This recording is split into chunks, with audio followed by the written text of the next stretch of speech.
Hello mga karusi, mga karusi moto.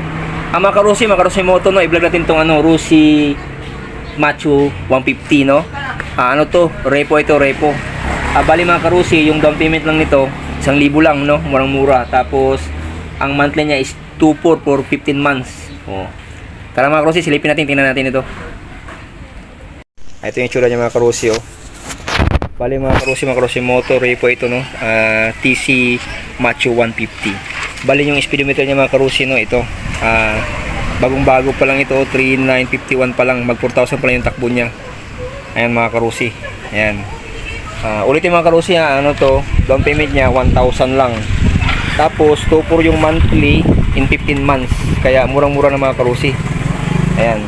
Bukas pa lang mga karusi, ano to, papasidecar to, kaya i-vlog natin yung ano bukas pag ano ng sidecar bukas. Ayan mga karusi. Ayan, bali mga karusi, wala na isang shock dito.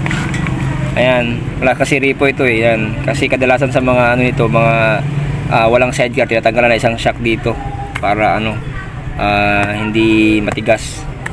Kaya yan mga karusi,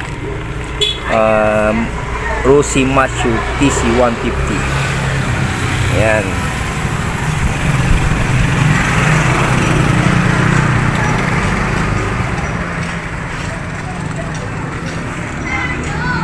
Aswin na mga karusi, no, Rusi TC Macho 150, no.